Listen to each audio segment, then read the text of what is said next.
洞察局势，开启视野。这里是火力早报时间。邮轮上演山海大逃亡，莫斯科发出核威慑警告，乌克兰军工产能呈爆发式增长。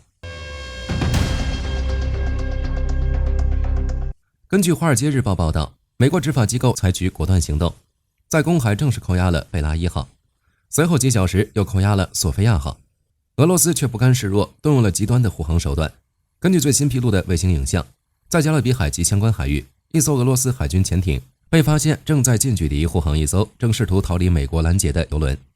这是自俄乌冲突爆发以来，俄方首次动用进攻性水下力量，为民用能源运输船只提供直接军事掩护。对于莫斯科而言，石油出口不仅是经济支柱，更是必须动用战略武器保护核心国家利益。为了规避制裁，俄方还在短时间内紧急为另外5艘影子舰队船舶更换了船籍和国旗，试图通过这种换壳手术继续在国际海域玩猫鼠游戏。除了派潜艇和更换国旗，俄罗斯高级官员还放出狠话，威胁俄罗斯将采取军事报复，甚至有官员明确提到核回应的可能性。然而按照俄罗斯喜欢说大话的习惯，这次的威胁或许真就只是一个没有任何实质行动的威胁。在火力军看来，美国对油轮的扣押只是一个开始，它标志着全球能源秩序与军事逻辑的彻底脱钩。当潜艇开始为油轮护航，当核威慑变成日常外交辞令，我们所熟悉的那个贸易世界已经一去不返。在俄影子舰队被疯狂追捕的时候，乌克兰的后方军工生产基地正在经历一场前所未有的工业觉醒。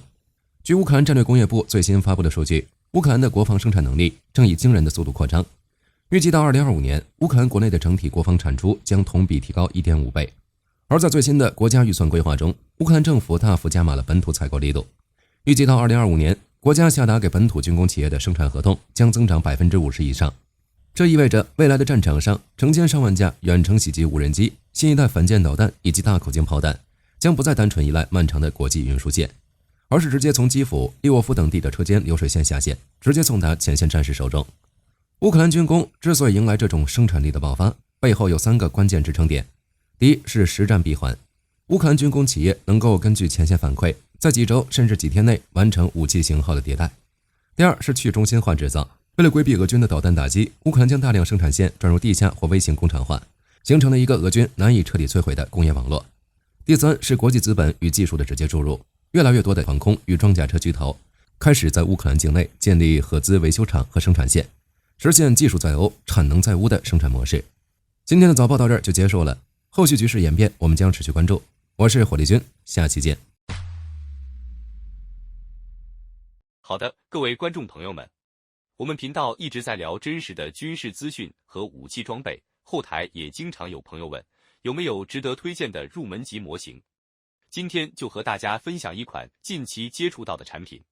首先，它的外形还原度做得相当不错，比例准确，武器上的一些关键细节和标识也都有体现，